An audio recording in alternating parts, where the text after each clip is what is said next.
الحمد لله رب العالمين والصلاة والسلام على أشرف الأنبياء والمرسلين وعلى آله وأصحابه أجمعين ومن تبعهم بإحسان إلى يوم الدين.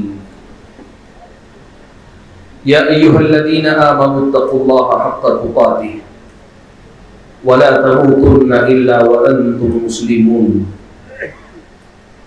يا أيها الناس اتقوا ربكم الذي خلقكم من نفس واحدة وخلق منها زوجها وبث منهما رجالا كثيرا ونساء واتقوا الله الذي تساءلون به والأرحام إن الله كان عليكم رقيبا. يا أيها الذين آمنوا اتقوا الله وقولوا قولا سديدا يصلح لكم أعمالكم ويغفر لكم ذنوبكم ومن يطع الله ورسوله فقد فاز فوزا عظيما.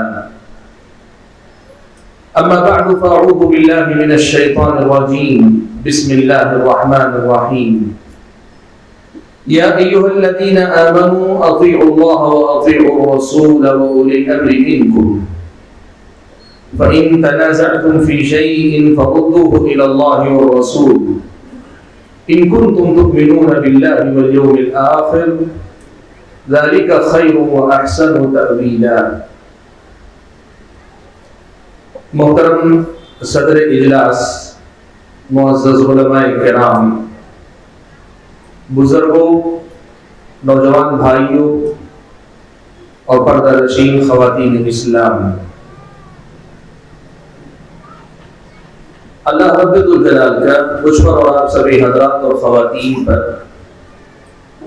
بے انتہا فضل و کرم ہے کہ اس نے آج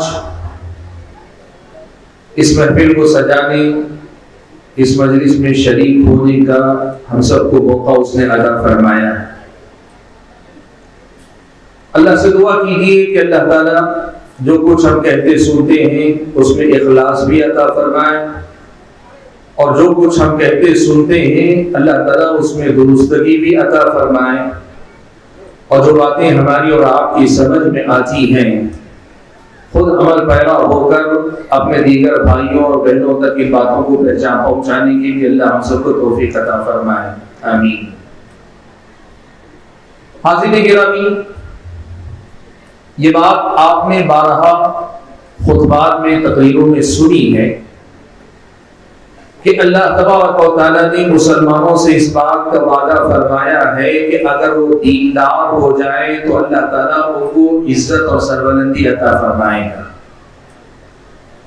اگر یہ نام کے جیسے مسلمان ہیں، کام کے ویسے ہی مسلمان اگر بن جائیں، اللہ تعالیٰ ان کا ہر کام بنا دے گا، ان کے دنیا کے مسائل حل کر دے گا، ان کی آخرت کو کامیابی سے ہمکنار کر دے گا.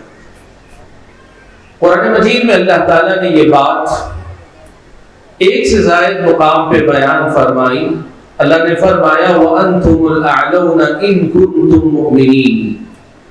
تم ہی سربلند رہو گے اگر تم ایمان والے ہو جاؤ گے.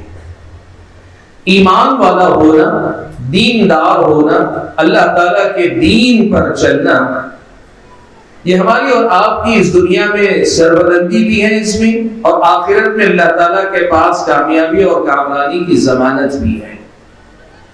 یہ بات ہم اور آپ خطبات میں، تقریروں میں بارہا سنتے ہیں، اور یہ بات آپ بھی جانتے ہیں کہ جب کبھی مسلمانوں پر کوئی مصیبت آتی ہے، ان کے حالات خراب ہوتے ہیں، دنیا میں کہیں ان پر کوئی بپتا آتی ہے، کوئی آفت آتی ہے، تو ہر مسلمان آپس میں یہ کہتا ہے کہ ہم جیسے اللہ سے دور ہیں، جس قدر اللہ تعالیٰ سے ہم نے بغاوت کا راستہ اپنایا ہوا ہے، دوری بنائی ہوئی ہے، اس کی سزا کے طور پر یہی سب کچھ ہوتا رہے گا. آپ نے کتنے مسلمانوں کو دیکھا ہوگا، ہو سکتا ہے آپ نے بھی کہا ہوگا جب تک ہم نہیں سدھریں گے اللہ تعالیٰ ہمارے ہاتھ نہیں سدھارے گا، ہمارے حالات نہیں سدھارے گا. اس لیے کہ ایک مسلمان کی حیثیت سے ہم اور آپ یہ بات اچھی طرح سے جانتے ہیں کہ اللہ تعالیٰ نے اس دین کو ہمارے ساتھ یا ہم کو اس دین کے ساتھ ایسے جوڑ دیا ہے کہ اب اس دنیا کی بہتری بھی اس دین میں اللہ نے رکھی ہے اور آخرت کی کامیابی بھی اللہ تعالیٰ نے اسی دین سے وابستگی میں رکھی۔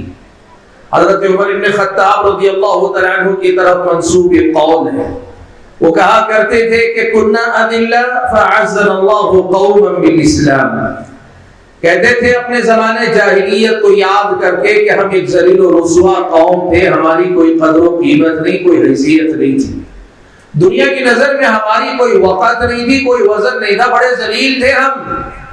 فَأَعَزَّنَا اللَّهُ قَوْمًا بِالْإِسْلَامِ، اللہ نے اسی اسلام کے ذریعے ہمیں عزت عطا فرمائی۔ یہ تو بات ہوئی ماضی کی، اب مستقبل کی بات کیا ہے؟ کہا فَمَتَبْتَغَيْنَا الْعِزَّةَ بِغَيْرِهِ أَذَلَّنَا اللَّهُ، اب اس کے بعد کبھی ہم اسلام کے بغیر دنیا میں عزت والے ہونا چاہیں گے، اسلام کو چھوڑ کر دنیا میں اونچے اٹھنا چاہیں گے، اسلام کو چھوڑ کر دنیا میں طاقتور بننا چاہیں گے، طاقتور بننا تو دور کی بات، الٹے اذلنا اللہ، اللہ تعالیٰ پھر سے اسی ذلت کے مقام پہ ہمیں پہنچا دے گا۔ اللہ نے قرآن میں فرمایا وَلِلَّهِ الْعِزَّةُ وَلِرَسُولِهِ وَلِلْمُؤْمِنِينَ، اللہ تعالیٰ ہی کے لیے عزت ہے، اس کے رسول کے لیے عزت ہے، وَلِلْمُؤْمِنِينَ، ایمان والوں کے لیے عزت ہے، یہ اللہ تعالیٰ کا وعدہ ہے۔ حاضرین گرامی، یہ بات تقریباً مسلمان جانتے ہیں، مانتے ہیں کہ اس دین میں اللہ تعالیٰ نے ہماری دنیا کی بھی بہتری رکھی ہے، ہماری آخرت کی بھی بہتری رکھی ہے۔ اتنی بڑی حقیقت اور اتنی بڑی سچائی کو جاننے کے بعد بھی آج کے اگر ہم بالعموم پوری دنیا کے اندر اور ہمارے اپنے ملک کے اندر بھی، یہ آپ اپنے اپنے علاقے کے حالات پر نظر رکھ کر بھی بات کریں گے، اکثر و بیشتر ایک مسلمان کو اس بات کی شکایت ہے کہ ہم کیوں پھر بھی اللہ تبارک و تعالیٰ کی نظر میں محبوب نہیں بن پا رہے، کیوں اللہ تعالیٰ ہمیں اونچا نہیں اٹھا رہا ہے، کیوں اللہ تعالیٰ ظالموں کو بڑھاوا دے رہا ہے، ہم کیوں مظلوم بنے ہوئے ہیں، کیوں اللہ تعالیٰ ہمارے حالات کے لیے ہمارا والی مولا کیوں نہیں ہو جا رہا ہے، ہمارا سب کچھ اللہ تعالیٰ کے حوالے کیوں نہیں ہو جا رہا ہے، یہ سوال اکثر و بیشتر ایک مسلمان کے دماغ میں آتا ہے۔ اس کی ایک وجہ تو آپ کے سامنے نظر آئے گی، اور وہ وجہ یہ ہے کہ آج بھی اس حقیقت کو جاننے یا عقلی طور پر اس کو ماننے کے باوجود عملی طور پر مسلمانوں کی ایک بڑی تعداد ایسی ہے جو واقعتاً اپنے دین سے جڑی نہیں ہے، جڑنا نہیں چاہتی۔ ان کے نام مسلمان کے ہیں لیکن ان کے کام مسلمانوں والے نہیں، ان کا ایمان و عقیدہ مسلمانوں والا نہیں، ان کے اپنے اخلاق، ان کا کردار، ان کے معاملات اسلامی نہیں، ان کی پہچان مسلمانوں والی ہے لیکن اسلام والی نہیں۔ لوگوں کی نظر میں آج اسلام اور مسلمان تو الگ چیزیں ہو کر رہ گئی۔ ایک طرف تو یہ مسئلہ ہے کہ ایک مسلمان آج مسلمان کہلاتا تو ہے لیکن لوگ یہ کہتے ہیں کہ اسلام اور مسلمان دو الگ چیزیں ہیں۔ بھائیو، وقت اجازت نہیں دیتا کہ میں بڑی تفصیل میں جاؤں، لیکن بس مسئلے کی وضاحت کے لیے دو واقعات آپ کے سامنے سناتا ہوں۔ آپ یہ دیکھیں کہ ایک طرف ہمارے ساتھ یہ مسئلہ ہے کہ اسلام ہماری زندگی میں پوری طرح آ نہیں رہا ہے، اسی وجہ سے ہم چاہ کر بھی دنیا میں بہت آگے جا نہیں رہے ہیں، اسلامی شریعت کو ہم اپنی زندگی میں اپنا نہیں رہے ہیں، اللہ تعالیٰ بھی ہمیں پوری طرح اپنا نہیں رہا ہے، اللہ تعالیٰ بھی ہمیں پوری طرح سے اس دنیا کے اندر ہمارے مسائل کے لیے کافی نہیں ہو رہا ہے، اللہ تعالیٰ اسے پورا کرنا نہیں چاہتا ہے۔ دو واقعات صرف آپ کے سامنے سناتا ہوں جو واقعات عملی ہیں، سچے ہیں، اس دنیا کے واقعات آپ کو میں سناؤں۔ پہلا واقعہ سنا ہوں برطانیہ کا۔ برطانیہ میں یعنی انگلینڈ میں ایک ایگزیبیشن لگا۔ ایگزیبیشن کس کا؟ اسلامی تعلیمات کے تعارف کا، اسلامی شریعت کے، اسلام کے تعلیمات کے تعارف کا ایگزیبیشن لگا۔ اس میں یہ ہوتا تھا کہ ایک آدمی آتا تو اسے بتایا جاتا توحید یہ ہے، بتایا جاتا رسالت کا تصور یہ ہے، آخرت پہ ہمارا ایمان ہے، اسلام میں حلال و حرام کا کانسیپٹ ہے، اسلام میں حقوق بتائے گئے ہیں، اسلام میں نہ کسی کو تکلیف دینے سے منع کیا گیا ہے، اسلام میں حرام ظلم کو حرام قرار دیا گیا، جو اسلام کی خوبیاں، ساری خوبیوں کا تعارف کروایا گیا۔ اور پھر اخیر میں جب ساری ایگزیبیشن سے لوگ فارغ ہو کے نکلتے ہیں تو آدمی سے کہا جاتا وزیٹر بک میں تم اپنے تاثرات لکھ کر جاؤ، ایک انگریز نے، لوگ آتے گئے اپنے اپنے تاثرات لکھتے گئے، ایک انگریز نے باہر نکلتے ہوئے ایک تبصرہ لکھا، کہا اسلام بہت اچھا ہے لیکن میں یہ اسلام قبول نہیں کرنا چاہتا۔ اسلام تو بہت اچھا ہے، یہ دیکھ کر مجھے پتا چلا اسلام بہت اچھا ہے لیکن میں یہ اسلام قبول نہیں کرنا چاہتا۔ انتظامیہ کے لوگوں نے بعد میں جا کر جب وہ تاثر پڑھا، تعجب ہوا، اور لوگوں نے اس سے رابطہ کیا، ڈھونڈا نکالا، اس کے پاس پہنچے اور پوچھا ایک طرف تم یہ کہتے ہو اسلام اچھا بھی ہے اور دوسری طرف تم کہتے ہو میں اسلام قبول کرنا نہیں چاہتا، یہ کیا ماجرا ہے؟ اس نے بہت سادہ الفاظ میں کہا میں نے بس یہ دیکھا کہ اسلام اتنا اچھا ہو کر مسلمانوں کو نہیں بدل سکتا تو مجھے کیا بدلے گا، اسی لیے میں اسلام قبول نہیں کرنا چاہتا۔ میرے بھائیوں دیکھو ایک بات یاد رکھو، یہ ہماری اور آپ کی سچائی ہے کہ آج ہم اور آپ یہ کہہ سکتے ہیں اسلام کو دیکھنا ہو تو مجھے دیکھو، اسلامی اخلاق کو دیکھنا ہو تو مجھے دیکھو، اسلامی معاملات کو دیکھنا ہے تو مجھے دیکھو، اسلام کی تعلیمات میری زندگی میں دیکھو۔ کیا ہم ایسی حیثیت رکھتے ہیں، اپنی پہچان رکھتے ہیں کہ دنیا والوں کے سامنے ہم یہ کہہ سکیں کہ اسلام کو دیکھنا ہے تو قرآن یا حدیث جا کے نہ پڑھو، تاریخ نہ پڑھو، اس سے پہلے تمہارے اپنے سامنے موجود مسلمان کو دیکھ لو۔ یقین مانو ہماری اور آپ کی صورتحال ایسی کہ ہم میں کی ایک بڑی تعداد، اور اگر میں کہوں اکثریت آج بھی اسلام کی حقیقی تصویر سے دور ہے تو یہ غلط نہیں ہے۔ دوسرا واقعہ آپ کے سامنے میں ایسے ہی سنا دیتا ہوں، میری اپنی بستی، میرے اپنے علاقے میں بنگلور سے تعلق رکھتا ہوں، میرے اپنے علاقے کا واقعہ سناتا ہوں۔ میرا اپنا ساتھی، اس کے والد بڑے اچھے آدمی، معاملات کے بڑے صاف آدمی، زبان کے بڑے پکے آدمی، لوگوں کے ساتھ اگر کسی مالی معاملے میں معاملہ طے ہوتا ہے بڑا خیال رکھتے ہیں کہ اونچ نیچ نہ ہو۔ ایک دن ہمارا ساتھی بڑا غمزدہ آیا، کہنے لگا آج میرا دل بڑی تکلیف میں ڈوبا ہوا۔ پوچھا کیا ہوا؟ کہنے لگا آج میرا غیر مسلم دوست ملا، کہہ رہا ہے میرا غیر مسلم دوست ملا، اس نے آج ایک جملہ کہا، اور وہ جملہ کیا ہے؟ اس نے یہ کہا کہ میرا خیال یہ ہے کہ تمہارے باپ کو مسلمانوں میں نہیں پیدا ہونا چاہیے تھا۔ اس نے پوچھا کیوں؟ کہا اس لیے کہ میں نے جتنے مسلمانوں سے معاملہ کیا سب کو گڑبڑ کرتے ہوئے پایا، ایک تمہارے ابو کو دیکھا کہ وہ معاملات میں بڑے پکے ہیں، ان کو دیکھ کر لگتا ہے تو مسلمان تو ایسا نہیں ہو سکتا، اسی لیے میرا خیال ہے تمہارے ابو کو مسلمانوں میں نہیں پیدا ہونا چاہیے تھا، وہ ہماری قوم میں ہوتے تو زیادہ اچھا ہوتا۔ بھائیوں میں بتانا کیا چاہتا ہوں، آپ کے سامنے یہ مسئلہ میں صاف کرنا چاہتا ہوں۔ ایک طرف ہمارا مسئلہ یہ ہے کہ ہماری ایک بڑی تعداد ایسی ہے جن کے معاملات، ان کے اخلاق، ان کا کردار، ان کا ایمان، ان کا عقیدہ کتاب و سنت والا نہیں، نبی علیہ الصلوۃ والسلام کی شریعت والا نہیں۔ آج ہمارے سامنے ایک مسئلہ یہ ہے کہ لوگ بے دینی کی طرف جا رہے ہیں، لوگ ارتداد کی طرف جا رہے ہیں، لوگ لبرل ہوتے جا رہے ہیں، لوگ ملحد ہوتے جا رہے ہیں، لوگ بے دین سے دور ہوتے جا رہے ہیں۔ ان کو دین کی طرف لانے کا ایک کام ہے، یقیناً یہ بہت بڑا کام ہے، بہت بڑی ذمہ داری، اور اس قسم کے جو اجلاس رکھے جاتے ہیں ان کا ایک اہم مقصد یہ ہوتا ہے کہ مسلمانوں کو اپنی اہمیت، اپنے دین کی اہمیت کا پتہ چل جائے، یہ دین سے جڑ جائے۔ ایک طرف تو یہ مقصد ہوتا ہے، لیکن دوسری طرف بھائیوں ایک مسئلہ اور بھی ہے جس میں اصل میں مجھے آج گفتگو کرنی ہے، وہ کیا ہے؟ ان میں سے جو بھائی دینداری کی طرف آنا چاہتے ہیں، جو دیندار بننا چاہتے ہیں، جن کو پتا ہے کہ نہیں میں دیندار بنوں گا تو میری دنیا بھی اچھی ہوگی، میری آخرت بھی اچھی ہوگی، میں دیندار بنوں گا تو میری قوم کو اللہ تعالیٰ اونچا اٹھائے گا، میں دیندار بنوں گا تو میرے قومی مسائل اللہ حل کرے گا، جن بھائیوں کو اس پر یقین ہے، ایمان ہے، اور وہ دیندار بننا چاہتے ہیں، ان دیندار بھائیوں کے تعلق سے ایک بڑا مسئلہ ہمارے اور آپ کے سامنے وہ کیا ہے؟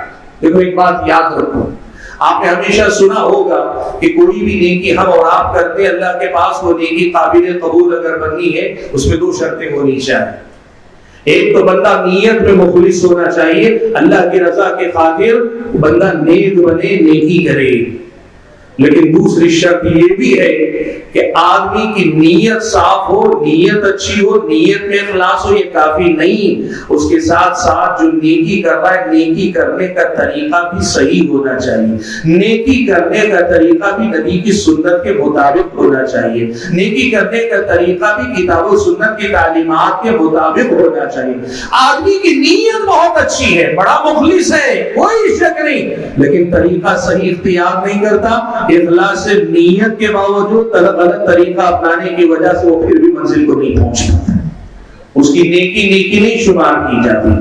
آج یہی مسئلہ میں آپ حضرات اور خواتین کے سامنے ذکر کرنا چاہتا ہوں۔ جو ہمارے نوجوان یا ہمارے اپنے قوم کے لڑکے اور لڑکیاں، ہمارے اپنے بھائی اور بہنیں دینداری کی طرف آنا چاہتے ہیں، انہیں یہ سمجھنا چاہیے دیندار بننے کا ان کا ارادہ صرف کافی نہیں، دیندار بننے کا ان کا عزم کافی نہیں، دین کے لیے قوم کے لیے کچھ کرنے کا جذبہ صرف کافی نہیں ہے، اس کام کے لیے شریعت اسلامیہ نے جو طریقہ رکھا ہے اس طریقے پہ چل کر دیندار بنو گے، تمہاری دینداری کہلائے گی۔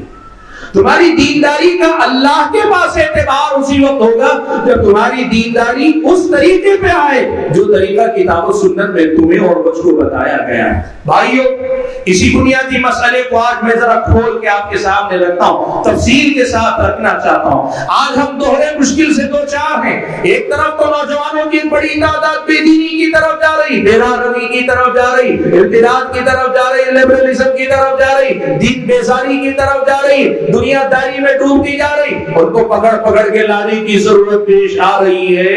تو دوسری طرف یہ بھی ہمارا مسئلہ ہے کہ ہمارا اپنا نوجوان جو دیندار بن رہا ہے، دیندار بننا چاہتا ہے، وہ دیندار بننے کے جو راستے اپنا رہا ہے، ان میں کے کئی راستے ایسے ہیں جو راستے کتاب و سنت کے بتائے نہیں، کتاب و سنت کے سکھائے ہوئے نہیں، اللہ کے نبی کی سنت اور شریعت کے مطابق نہیں۔ نتیجہ یہ ہے وہ دیندار اپنے ذات میں تو بن رہے ہیں، وہ اپنے آپ میں تو دیندار اپنے آپ کو سمجھ رہے ہیں، لیکن اللہ کی نظر میں وہ دیندار نہیں، وہ کتاب و سنت کی تعلیمات کی روشنی میں دیندار نہیں۔ اور آج میرا اپنا عنوان یہی ہے کہ دین پسند نوجوان، یعنی جو لوگ دین کو پسند کر رہے ہیں اور دیندار بننا چاہتے ہیں، ان نوجوانوں کے اندر پائے جانے والے بعض وہ مظاہر، بعض وہ باتیں، بعض صورتحال جو ہم اور آپ کو بتاتی ہے کہ ہمارے ایسے دیندار یا دین پسند نوجوانوں سے کچھ غلطیاں ہو رہی ہیں۔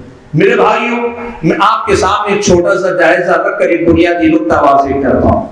جائزہ یہ ہے، دیکھو کہ پہلے پہل ایسے ہونے لگا کہ لوگ دیندار بننا شروع ہوئے تو دین سیکھنے کا شوق پیدا ہو رہا ہے، میں سیکھنا چاہتا ہوں، اور یہی طریقہ ہے کہ آدمی کو دین سیکھنا چاہیے، دین سیکھنا چاہیے۔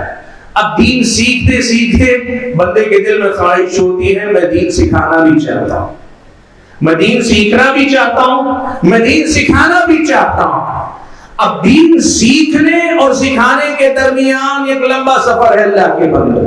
دیکھو ایک بات یاد رکھو، ایک بات میں نے سیکھی، کہیں میں نے دیکھی، اپنے دوست کو بتا دی کہ میں نے یہ پڑھا ہے، تم یہ دیکھ لو، اس میں کوئی بات غلط نہیں، لیکن ایک چیز یہ بھی ہوتی ہے کہ آپ ابھی دین پوری طرح سیکھے نہیں، ابھی آپ نے دین کو مکمل طریقے سے سمجھا نہیں، ابھی آپ نے دین کو کما حق وہ اپنایا نہیں، ابھی دین سیکھ رہے ہیں۔ سیکھتے سیکھتے جب آپ سکھانے پہ آ جاتے ہیں نا، اکثر ایسا ہوتا ہے کہ آپ ابھی اس میدان کے ماہر ہونے سے پہلے اس میدان کے مبلغ بننا چاہتے ہیں، داعی بننا چاہتے ہیں، آپ دین سکھانے والے بننا چاہتے ہیں۔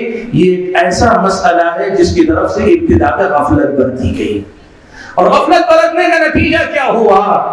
نتیجہ یہ ہوا میرے بھائیوں کہ آج آپ یہ مسئلہ دیکھ لو سارے انٹرنیٹ پر، اور صرف انٹرنیٹ پر نہیں بات کر رہا ہوں، آپ اپنے سماج میں بھی دیکھ لو موجودہ دور کے جو بڑے بڑے فتنے، موجودہ دور کے جو بڑے بڑے فتنے اٹھ رہے ہیں نا، ابھی مجھ سے پہلے آپ کے سامنے صحابہ کرام کے حوالے سے بڑی جاندار شاندار گفتگو ہوئی، بڑی جاندار باتیں آئیں، آپ دیکھنا ایسے جتنے فتنے اٹھے ان کے پیچھے ایسے ہی نوجوان ہیں جن کے اندر دین سیکھنے کا شوق تھا اور دین سکھانے کا بھی شوق تھا، لیکن سکھانے کے لیے جو علم حاصل کرنا چاہیے، جتنا علم حاصل کرنا چاہیے اتنا علم حاصل کرنے سے پہلے سکھانے پہ چلے آئے۔ نتیجہ کیا ہوا؟ نتیجہ یہ ہوا کہ آج ان کے ذریعے جو خیر پھیلا، لوگ کہتے ہیں بھائی اتنے سارے ان کو ویوز ملتے ہیں، جو لوگ غیر عالم ہے، کوئی ڈاکٹر ہے، کوئی انجینئر ہے، کوئی کچھ ہے، کوئی کچھ ہے، لیکن مستند عالم دین نہیں، مستند عالم دین نہیں، ان کے جذبے کو سلام جب تک وہ دین سیکھ رہے تھے، لیکن پوری طرح سیکھے بغیر جب دین سکھانے پہ آ گئے نا تو انہوں نے امت کا بھلا جتنا کیا اس سے کہیں زیادہ امت کا نقصان کیا۔ بھائیوں، اس مسئلے کو میں ذرا آپ کے سامنے دوسرے انداز سے رکھتا ہوں، آپ اس مسئلے کو ویسے ہی سمجھیں، اس لیے کہ آج ہمارے اور آپ کے سامنے دیندار نوجوانوں کے ساتھ ایک بہت بڑا مسئلہ۔ یاد رکھو میرے بھائیوں، قرآن و سنت میں ہم اور آپ کو ایک بات یہ بتائی گئی ہے کہ علم علماء سے لیا جاتا ہے، علم علماء سے لیا جاتا ہے، اور عالم کون ہوتا ہے؟ العلم معرفت الہدی بدلیلہ، علم کہتے ہیں ہدایت کے راستے کو اس کی دلیل کے ساتھ جاننا، ہدایت کے راستے کو اس کی دلیل کے ساتھ جاننا۔ آپ یہ بات دیکھیں، میں بہت سادہ الفاظ میں آپ کو بتا رہا ہوں مسئلہ۔ ایک ایسا آدمی ہے جو ڈاکٹر ہے یا انجینئر ہے، وہ ایک مسئلہ بتاتا ہے، اس مسئلے کے لیے کوئی آیت یا کوئی حدیث دلیل کے طور پہ بھی پیش کرتا ہے۔ وہ ڈاکٹر ہے، انجینئر ہے، مسئلہ شریعت کا بتا رہا ہے اور دلیل یا حوالے کے طور پہ کوئی آیت یا کوئی حدیث آپ کے سامنے پیش کر رہا ہے، کیا وہ عالم ہے؟ اس مسئلے کا کم سے کم عالم ہے؟ آج آپ کو ایک مسئلہ اچھی طرح سمجھنا چاہیے، ایک عالم میں اور ایک معلومات رکھنے والے آدمی میں بڑا فرق ہوتا ہے۔ معلومات کا اکٹھا ہو جانا ایک الگ بات ہے، علم والا ہونا ایک الگ بات ہے۔ عالم جب کسی مسئلے کی دلیل دیتا ہے تو اس مسئلے کی دلیل سے کس قاعدے کے تحت یہ استنباط ہوتا ہے، کیسے یہ مسئلہ لیا جاتا ہے، اس کے اصول اور ضابطے کی پوری گہرائی کے ساتھ جانتا ہے۔ اس کے مقابلے میں ایک عام نوجوان کا مسئلہ یہ ہے کہ اس نے کسی سے سن لیا کہ یہ مسئلہ یہ اس کی دلیل ہے اور اسی کو لے کر لوگوں میں عام کرنے لگتا ہے۔ اگر آپ اسے روک کر پوچھیں استنباط اور استدلال کے کون سے ضابطے کے تحت اس دلیل سے مسئلہ وہ آپ کے سامنے مسئلے کو واضح نہیں کر پائے گا، آپ کے سامنے وہ مسئلے کو واضح نہیں کر پائے گا۔ بھائیوں، میں ایک مسئلہ آپ کے سامنے رکھتا ہوں، یاد رکھنا، اسلامی شریعت نے ہم اور آپ کو یہ سکھایا ہے کہ ہم اور آپ قرآن و سنت کی پابندی کریں، لیکن قرآن و سنت کو لینے کا طریقہ یہ ہے کہ یہ علم علماء ہی سے لیں۔ میں آپ کو بتاؤں، شیخ البانی رحمۃ اللہ علیہ آپ کو جانتے ہیں، عصر حاضر کے اہل حدیث علماء میں سے بڑے پائے کے عالم دین شیخ البانی رحمۃ اللہ علیہ، ان کے اپنے کچھ دروس، اور دروس میں سے ایک درس میں انہوں نے ایک بڑے پتے کی بات کہی۔ وہ یہ کہتے ہیں کہ لوگ یہ سمجھتے ہیں ہماری دعوت کے بارے میں، یعنی اہل حدیث کی جو دعوت ہے، کی دعوت سنت کی جو دعوت ہے، اس دعوت کے بارے میں لوگ یہ اگر سمجھتے ہیں کہ ہماری دعوت یہ ہے کہ کوئی بھی نوجوان آئے اور آ کر قرآن خود پڑھ لے سمجھ لے، حدیث خود پڑھ لے سمجھ لے، خود پڑھ کر سمجھ لے، ہم اس کی دعوت دے رہے ہیں۔ اگر کوئی ایسا سمجھ رہا ہے اور یہ سمجھنے والا یا یہ ہمارے بارے میں کہنے والا اگر دوسری کسی جماعت سے تعلق رکھ رہا ہے تو وہ ہم پہ الزام رکھ رہا ہے، ہم پہ جھوٹا الزام لگا رہا ہے، ہمارے بارے میں غلط بیانی کر رہا ہے۔ اور اگر اس کے مقابلے میں ایسا سمجھنے والا خود ہمارے اپنے لوگوں میں سے ہے کہ اتباع کتاب و سنت کا مطلب، قرآن و حدیث کو ماننے کا مطلب یہ ہے کہ ہر نوجوان اٹھ کر جا کر خود قرآن پڑھ لے، خود سمجھ جائے، ہماری دعوت یہ ہے کہ خود ہر نوجوان یہ کر لے، اور ایسا سمجھنے والا ہمارے اپنے لوگوں میں سے ہے، شیخ البانی نے کہا تو پھر وہ جاہل ہے، غیر ہے، ہم پہ الزام لگا رہا ہے، اور اپنوں میں سے ہے، وہ اپنا ہو کر کے اپنے منہج اور مسلک کو نہیں جانتا، وہ جاہل ہے۔ بھائیو، یاد رکھنا اس مسئلے کو، آپ ہمیشہ یاد رکھنا اس مسئلے کو۔ ہماری دعوت کیا ہے آپ کو معلوم ہے، ہماری دعوت یہ ہے، یاد رکھنا ایک بات آج ایک بات آپ یاد رکھنا، قرآن مجید کی ایک آیت میں نے آپ کے سامنے پڑھی، اس آیت میں اللہ تعالیٰ نے فرمایا یا ایھا الذین آمنوا اطیعوا اللہ واطیعوا الرسول، اے ایمان والو تم اللہ کی اطاعت کرو اور رسول کی اطاعت کرو۔ اللہ کی اطاعت اور رسول کی اطاعت آپ نے ہمیشہ یہ سنا، اور آپ نے یہ بات اکثر سنی ہے، قرآن میں اللہ نے جہاں جہاں ذکر کیا وہاں دو اطاعتوں کا اللہ نے تذکرہ فرمایا، اطیعوا اللہ و اطیعوا الرسول، اللہ کی اطاعت کرو، رسول کی اطاعت کرو۔ اور ہم کہتے بھی ہیں اہل حدیث کے دو اصول، اطیعوا اللہ و اطیعوا الرسول، اس میں کوئی شک نہیں، لیکن کیا اس کا مطلب یہ ہوا کہ اللہ اس کے رسول کی اطاعت کا مطلب یہ ہوا کہ قرآن تم لے لو، حدیث تم لے لو، تم پڑھ لو، تم سمجھ لو، اور جو سمجھ میں آ گیا وہی تمہارا دین ہے؟ کہا نہیں. قرآن کی آیت میں اللہ نے کہا اطیعوا اللہ واطیعوا الرسول واولی الامر منکم، اور تم میں سے جو ذمہ دار ہیں ان کی بھی اطاعت کرو. بھائیوں آج اس مسئلے کو ذرا اچھے سے آپ سمجھ لو، آپ کو سمجھ میں آ جائے گا آج ہم پیغام کیا دے رہے ہیں. ہمیں حدیثوں کی اسٹیج سے جو پیغام جا رہا ہے وہ کیا جا رہا ہے آپ کو اچھی طرح سے سمجھنا چاہیے. اللہ نے فرمایا اللہ کی اطاعت کرو، رسول کی اطاعت کرو، اور تم میں سے ذمہ دار ہیں ذمہ داروں کی بھی اطاعت کرو. مفسرین کرام نے حضرت ابو ہریرہ، حضرت ابن عباس، دیگر صحابہ و تابعین کے حوالے سے اس آیت کی تفسیر میں لکھا یہاں ذمہ داروں سے مراد حکومتی معاملات میں حکمران ہیں اور دینی معاملات میں علماء ہیں. یعنی اللہ تعالیٰ نے اس بات کا حکم دیا اللہ کی اطاعت کرو، رسول کی اطاعت کرو، اسی طرح علماء کی بھی اطاعت کرو، علماء کی بھی اطاعت کرو. آج آپ کے سامنے بڑا اہم مسئلہ رکھنے جا رہا ہوں. اگر آپ نے یہ مسئلہ سمجھا اللہ کے فضل و کرم کے بعد یہ مسئلہ ہزار فتنوں سے آپ کو مجھ کو بچانے میں کام آئے گا. مسئلہ کیا ہے؟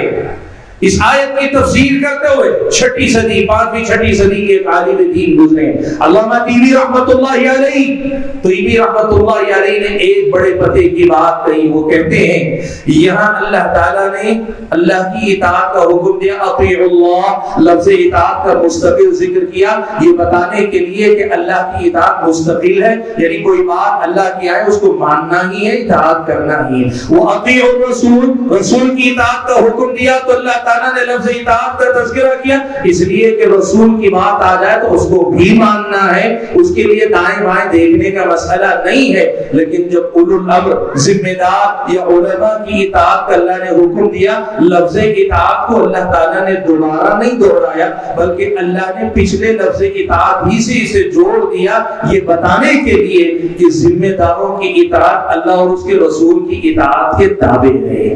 پہلی بات آپ کو بتانا چاہوں گا یہی آیت پڑھ کر تقلید کو واجب قرار دینے والے حضرات بھی استدلال کرتے کہتے ہیں دیکھو اللہ نے اس آیت میں علماء کی پیروی کا حکم دیا ہے.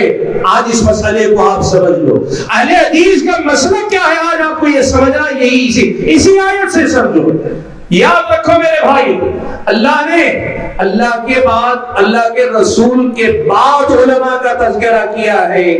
اب یہاں دو غلطیاں ہوتی.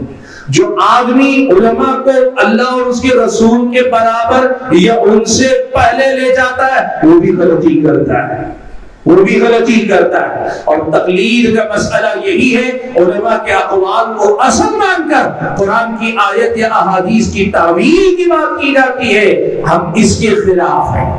ہم اللہ اور اس کے رسول کی اطاعت کی بات کرتے ہیں اور علماء، ائمہ، فقہاء، مجتہدین کا درجہ قرآن و سنت کے بعد آتا ہے. لیکن وہی دوسرا مسئلہ اسی آیت سے یہ بھی سمجھ لو قرآن و سنت کے بعد علماء کا مقام آتا ہے. قرآن و سنت کے بعد کوئی کہے میں یہ قرآن ہے یہ سنت ہے پھر میں یعنی میری جو سمجھ میں آیا وہ سمجھ جائے. جس طرح تقلید کو بنیاد بنا کر کتاب و سنت کو پیچھے ڈھکیلنا گمراہی کا، آپ یقین کرو قرآن و سنت کے بعد امت کے علماء سب سے پہلے صحابہ، تابعین، تبع تابعین کو پیچھے چھوڑ کر یہ کہنا کہ میں اور قرآن تو میری سمجھ میں ہے، حدیث جو میری سمجھ میں ہے میں اس کے تابع ہوں. اگر کوئی آدمی یہ سمجھتا ہے تو وہ بھی گمراہی کے راستے پر ہے. اسلامی شریعت نے ہمارے اور آپ کے سامنے مسئلہ صاف کیا کہ یاد رکھو میرے بھائیوں علم اللہ تعالیٰ نے اس دین کو قرآن و سنت کی شکل میں دیا ہے لیکن یہ علم اللہ تعالیٰ نے علماء کے ذریعے دیا ہے. نبی علیہ السلام نے صحابہ کو سکھایا، صحابہ نے تابعین کو سکھایا، تابعین نے تبع تابعین کو سکھایا. اسی لیے امام زہری رحمۃ اللہ علیہ ایک بات کہا کرتے تھے، امام زہری رحمۃ اللہ علیہ ایک بات کہا کرتے تھے ان هذا العلم دین فانظروا عمن تاخذون دینکم. یہ علم جو تم حاصل کر رہے ہو یہ دین ہے، لہذا علم حاصل کرنے سے پہلے دیکھ لو کہ تم علم کس سے حاصل کر رہے ہو، اس لیے کہ یہ تمہارا اپنا دین ہے. بھائیو کہنا کیا چاہتا ہوں؟ کہنا یہ چاہتا ہوں دو لوگوں سے میری دو الگ الگ گزارش ہے. پہلی گزارش، جو لوگ علم حاصل کرنا چاہتے ہیں، دیندار بننا چاہتے ہیں، آپ کی دینداری کا راستہ غیر متخصص نوجوانوں کی آڈیو ویڈیو، ان کی تحریر، ان کی تقریر سے ہو کے نہیں پہنچ سکتا۔ کسی ڈاکٹر، کسی انجینئر کے راستے سے ہو کر آپ دین کے صحیح معنی و مفہوم تک نہیں پہنچ سکتے۔ یہ بات آپ کو سمجھنی چاہیے۔ فَانظُرُوا عَمَّن تَأْخُذُونَ دِينَكُمْ، یہ دیکھ لو کہ تم علم کس سے لے رہے ہو۔ اللہ کے نبی نے تو یہ تک بیان فرمایا، آپ دیکھیں سنن نسائی، دارمی وغیرہ، دارمی، سنن دارمی کے مقدمے میں امام دارمی نے یہ حدیث روایت کی۔ اللہ کے نبی نے بیان فرمایا قیامت کے قریب یہ نشانی ہے قیامت کی کہ لوگ علم والے جو بڑے بڑے علماء ہیں، علم والوں کو چھوڑ کر چھوٹے موٹے لوگوں سے علم حاصل کریں گے۔ اہل علم نے اس کا مطلب سمجھایا، اہل علم نے اس کا مطلب سمجھایا، کہا جو علم والے ہیں، علم والوں کو چھوڑ کر غیر متخصص، غیر عالم سے، یا علم میں جو اونچے درجے کے ہیں ان کو چھوڑ کر جو کم درجے کے طالب علم ہیں یا جو طالب علم بھی نہیں، ان کے ذریعے علم حاصل کرنا یہ قیامت کی نشانی میں سے۔ آپ جو دین سیکھنا چاہ رہے ہیں، آپ سب سے پہلے یہ دیکھو، آپ سب سے پہلے یہ دیکھو آپ علم کس سے سیکھ رہے ہیں۔ بھائیو، آپ کو یہ دیکھنا پڑے گا کہ آپ علم کس سے حاصل کر رہے ہیں، اس لیے کہ آپ کا دین آپ کی زندگی کی سب سے بڑی قیمتی چیز ہے۔ آپ کو معلوم ہے آپ کا دین آپ کے مال سے زیادہ قیمتی، آپ کا دین آپ کی جان سے زیادہ قیمتی۔ جان کے معاملے میں آپ کا میرا مسئلہ کیا؟ آپ اور ہم ڈاکٹر کے پاس جاتے ہیں، کسی عام آدمی کے پاس جا کر اپنی بیماری کا علاج نہیں کرتے۔ ہم اور آپ کو اگر آپریشن کروانا ہو سرجن ہی دیکھتے ہیں، کمپاؤنڈر کے پاس کبھی جا کر ہم اور آپ سرجری نہیں کرواتے۔ میں آپ کو بتاؤں، ہمارے اپنے سامنے یہ واقعات ہیں، دنیا جانتی ہے سب واقعات کو۔ کئی سال پہلے کا واقعہ ہے، مدراس میں، چنئی مدراس کا جو علاقہ ہے، مدراس میں ایک واقعہ پیش آیا۔ کیا واقعہ پیش آیا؟ ایک ماں باپ، دونوں کے دونوں میاں بیوی، دونوں کے دونوں ڈاکٹر ہیں، سرجن ہیں دونوں کے دونوں۔ انہوں نے گنس بک آف ریکارڈ میں، یعنی جو ریکارڈ درج کی جاتی اس کتاب میں نام درج کروانے کی خواہش میں اپنے 8 یا 10 سالہ عمر کے بچوں کے ہاتھوں ایک مریض کا ہارٹ کا آپریشن کر دیا۔ ہارٹ کا آپریشن کیا، کیسے؟ باپ بھی سرجن، ماں بھی سرجن، دونوں آپریشن تھیٹر میں موجود ہیں، لیکن بچہ آپریشن کر رہا ہے، یعنی باپ کہہ رہا ہے اسے پکڑو، اسے کاٹو، اسے ایسے جوڑو۔ باپ اور ماں اپنی نگرانی میں کھڑے ہو کر کروا رہے ہیں۔ اخبار میں پہلے دن خبر چھپی کہ 8 سالہ یا 10 سالہ بچے نے کامیاب آپریشن، ناکام نہیں، ہارٹ کا کامیاب آپریشن کر کے گنس بک میں اپنا نام درج کروا لیا۔ اخبار میں خبر چھپ گئی۔ 2 دن کے بعد دوسری خبر آئی، کیس ہو گیا، ماں پر بھی باپ پر بھی، دونوں ڈاکٹروں پر بھی کیس ہو گیا، اور دونوں کے لائسنس ضبط کرنے کی بات ہو گئی۔ دونوں کو جو پریکٹس کرنے کا پرمیشن، سرجری کرنے کا جو پرمیشن تھا وہ چھین لینے کا جو حکم دیا گیا کورٹ میں۔ کیوں؟ اس لیے کہ تم نے ایک ایسے آدمی سے جو اس کا اسپیشلسٹ نہیں تھا آپریشن کروا کے ایک مریض کی جان کے ساتھ کھلواڑ کیا۔ سبحان اللہ، ایک مریض کی جان کے ساتھ کھلواڑ کرنے والے پر کیس بن جاتا ہے۔ لوگوں کے دین و ایمان کے ساتھ کھلواڑ کرنے والے پر کوئی کیس نہیں بنتا۔ یعنی جو سرجری کرنے کا ماہر نہیں، وہ سرجری کرے تو جرم ہے، اور جس نے دین کبھی باقاعدہ سیکھا نہیں، شوق میں پڑھ لیا ہے، کچھ ادھر ادھر سے باتیں اکٹھا کر لی، وہ دین میں فتوے کے اور فتوے ہی نہیں۔ ابھی آپ کے سامنے بات ہوئی، آدمی انجینئر ہے، اور وہ مسئلہ جس میں امام احمد بن حنبل جیسے آدمی نے خاموشی اختیار کی، عمر ابن عبدالعزیز جیسے جلیل القدر عالم نے خاموشی اختیار کی، امام زہری جیسے عالم نے خاموشی اختیار کی، وہ موضوع بنا کر گفتگو کرے، اور تماشا یہ کہ لوگ اسی کو سن کرا کے فیصلے کریں۔ یہ دین ایمان کے ساتھ کھلواڑ نہیں تو اور کیا ہے؟ فَانظُرُوا عَمَّن تَأْخُذُونَ دِينَكُمْ، سب سے پہلی بات میں نے کہی، میں آپ سے جو لوگ دین سیکھ رہے ہیں ان سے یہ کہنا چاہوں گا، دیکھ لو کہ آپ علم کس سے حاصل کر رہے ہیں۔ اور جہاں تک ان کی بات ہے جو نوجوان اس راہ پہ چلے، دیندار ہیں، دین کی خدمت کرنا چاہتے ہیں، لیکن علم حاصل کیے بغیر عالم بننا چاہتے ہیں، ڈاکٹر ہیں، انجینئر ہیں، باقاعدہ کسی عالم دین کے سامنے بیٹھ کر یا کسی مدرسے میں پڑھے بغیر دونوں راستے ہو سکتے ہیں۔ یاد رکھنا، آپ فتوا کب دے سکتے ہیں پتا ہے آپ کو؟ امام احمد بن حنبل سے پوچھا گیا مجھے 1 لاکھ حدیثیں یاد ہے فتوا دے سکتا ہوں؟ کہا نہیں. کہا 2 لاکھ حدیثیں یاد ہیں؟ یاد ہے معلوم ہے نہیں؟ یاد ہے یعنی مستحضر ہے فتوا دے سکتے ہیں؟ کہا نہیں. 3 لاکھ حدیثیں. کہا ارجو، کہا اگر 3 لاکھ حدیثیں یاد ہیں امید کرتا ہوں تم شاید فتوا دے سکتے. کیا مطلب؟ علم اس حدیث کی جو اس اثر کی جو شرط کی جو شرح لکھی وہ یہ ہے آپ کو دین کے اکثر مسائل کا اس کے دلائل کے ساتھ ویسے علم ہونا چاہیے جو امت کے وقت کے علماء کو ہوتا ہے تب جا کر. اور اتنا ہی نہیں، علم اس سلسلے میں ثابت رکھا ہے کہ جب آپ کے حق میں امت کے جو معتبر مستند علماء وہ گواہی دیں آپ کے حق میں کہ ہاں یہ آدمی دین جو سیکھا ہے واقعی معنوں میں یہ معتبر ہے، تبھی آپ اس کے اہل ہیں کہ آپ دین کے نام پہ فتوا دے سکیں. آپ کو معلوم ہے امام مالک کہا کرتے تھے جب تک مدینے کے 70 علماء نے میرے حق میں گواہی نہیں دے دی میں نے لوگوں کے سامنے بیٹھ کر پڑھانا یا لوگوں کے سامنے فتوا دینا شروع نہیں کیا. میرے بھائیو یاد رکھو یہ دین کا مسئلہ ہے. یہاں شوق کی بنیاد پہ کوئی مفتی، کوئی عالم، کوئی دائی، کوئی مبلغ نہیں بن سکتا. صرف اسے باقاعدہ چاہیے شوق ہے نا دین سیکھنے کا. میں آپ کو کہوں آپ بڑے مبارک ہیں، آپ ڈاکٹر ہو کر بھی ڈاکٹری چھوڑ کر دین کی خدمت کرنا چاہتے ہیں. آپ وکیل ہیں، لائر ہیں، جو بھی ہیں، چھوڑ کر آپ دین کی خدمت کرنا چاہتے ہیں. آپ انجینئر ہیں، چھوڑ کر دین کی خدمت کرنا چاہتے ہیں. اچھی بات ہے، لیکن ایک چیز ہوتی وقت البیوت من ابوابها. ہر میدان کے کچھ تقاضے ہوتے ہیں، پہلے دین بیٹھ کر سیکھ لو. یہاں تک کہ امت کے علماء میں سے جو معتبر علماء ہیں وہ آپ کے بارے میں اطمینان کا اظہار کریں، بتائیں کہ ہاں یہ آدمی اس قابل ہے کہ اس سے دین لیا جا سکتا ہے. ہم نے دیکھا ہے اسے کہ اس نے دین کے اکثر حصے کو پڑھا ہے، سمجھا ہے، تب جا کر آپ فتوا دے سکتے ہیں. ورنہ اگر آپ نے اپنے طور پہ فتوا دینا شروع کیا تو یاد رکھو کیا ہوگا معلوم ہے. دیکھو ایک بات میں آپ کو بتاتا ہوں، جواب دینے کا سلیقہ آپ کو آ جائے یہ کافی نہیں. آپ کو جواب دینے کا انداز آ جائے کافی نہیں ہے. ایک مسئلہ آپ کو بتاتا ہوں. آپ سے ایک آدمی نے سوال پوچھا، آپ کو اس کا جواب معلوم نہیں تھا، لیکن آپ کی جو دینی معلومات ہیں، جنرل نالج دین کے بارے میں آپ کی جو ہے اس کی روشنی میں آپ نے اندازہ لگایا اس کا جواب کیا ہو سکتا ہے، اور آپ نے اندازے پر جواب دے دیا، کہا کہ اس کا جواب فلاں ہے.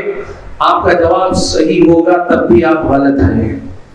سمجھے؟ پھر دوہراتا ہوں، آپ کے پاس دین کا علم نہیں ہے، آپ کے پاس جنرل نالج ہے دین کی. آپ سے کسی نے مسئلہ پوچھ لیا، آپ کو بالضبط اس کا کیا جواب قرآن و سنت میں آیا یہ نہیں معلوم ہے، لیکن سامنے والے کے سوال کرنے پر آپ نے اندازہ لگایا میرے حساب سے اس کا یہی جواب ہونا چاہیے.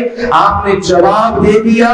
آپ کا یہ جواب دینا صحیح ہوگا، آپ کا جواب غلط ہوگا تو پکڑے جاؤ گے، یہ تو آپ بھی مانتے. آپ کا جواب صحیح بھی ہوگا، آپ اللہ کے پاس پکڑے جاؤ گے، یہ یاد رکھنا. یہ کیوں؟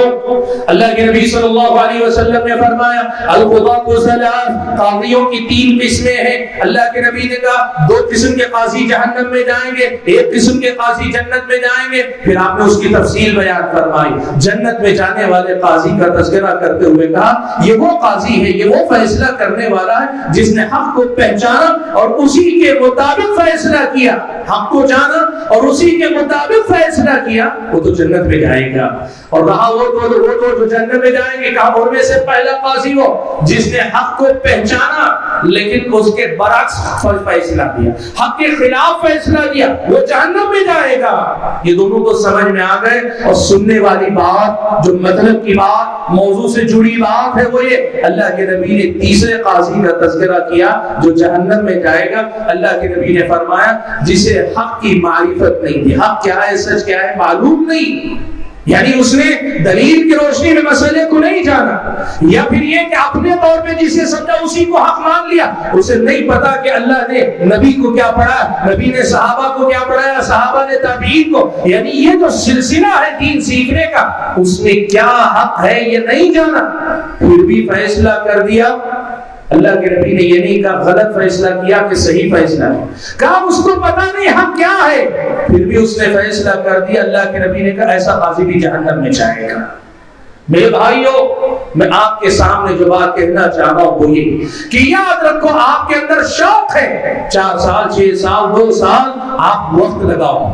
ہر میدان آپ پہلے دن سے آپ اگر کھولے میکینک کی دکان کھول کر بیٹھ جائیں, آپ کے سامنے شو روم کا کوئی کار لا کے کوئی رکھ دے, آپ درست نہیں کر سکتے. آپ گھمائیں گے پھرائیں گے, ہو سکتا ہے اچھا بھی کر دیں, لیکن پتہ نہیں ایک کام درست کرتے کرتے کار میں کتنی اور خرابیاں آپ پیدا کر دیں گے. دنیا کے ہر میدان میں یہ بات ہے کہ جو اس کا اسپیشلسٹ نہیں وہ ہاتھ نہ لگائے. سبحان اللہ. آدمی کے کاروبار میں آپ اپنا پیسہ ایسا آدمی کو دیں گے جسے تجارت کا تجربہ نہیں. ایک آدمی کہہ رہا ہے میں آج ایک دکان کھول رہا ہوں, ایک کمپنی کھول رہا ہوں, لاؤ اپنا پیسہ انویسٹ کرو, بغیر سوچے پیسہ لگا دیں گے. معلوم کریں گے کہ یہ آدمی اس سے پہلے کیا کاروبار کیا, جو کاروبار کرنا چاہتا ہے اس کی قابلیت ہے کہ نہیں. آپ ہر کام میں دیکھتے ہیں جو کام کیا جا رہا ہے اس کام کے لیے جو اہلیت قابلیت ہونی چاہیے ہے کہ نہیں, یہ دیکھا جاتا ہے. دین کا مسئلہ بھی آج ہمارے لوگوں میں اتنا سستا ہو گیا, اتنا ہلکا ہو گیا کہ دین کے معاملے میں علماء نہیں غیر عالم کو لوگوں نے سر پہ بٹھا کے رکھا ہوا. بھائیو, آج ایک مسئلہ میں آپ کے سامنے رکھنا چاہتا ہوں. آج کا پہلا پیغام میرا یہی ہے, انظروا عمن تأخذون دینکم, اپنا دین آپ کس سے سیکھ رہے ہیں, اور آپ اگر دین سکھانا چاہ رہے ہیں تو دیکھو وقت البیوت من ابوابها, گھر آنا ہے تو اس کا دروازہ کیا ہے دیکھ کے دروازے سے آؤ, کھڑکی سے داخل ہونے والے.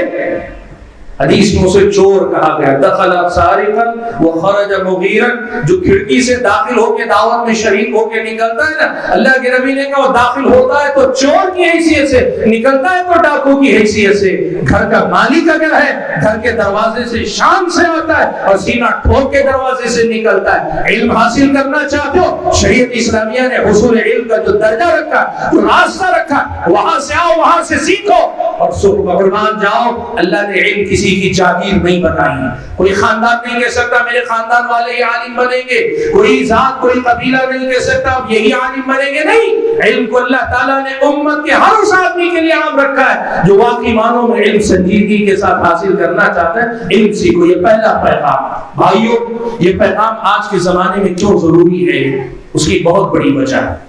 حضرت حسن بصری رحمۃ اللہ علیہ فرماتے ہیں, الفتنة إذا أقبلت عرفها العالم وإذا أدبرت عرفها كل جاهل. کہتے ہیں عالم اور جاہل کا فرق یا عالم اور غیر عالم کا فرق یہ ہوتا ہے کہ جب فتنے آتے ہیں نا ان کی پہچان عالم کو ہوتی ہے, اور جب فتنہ آ کر لوگوں کو اپنی چپیٹ میں لپیٹ میں لے کے نکل جاتا ہے تب عام آدمی ایک ان پڑھ جاہل کو بھی معلوم ہوتا ہے یہ بہت بڑا فتنہ تھا.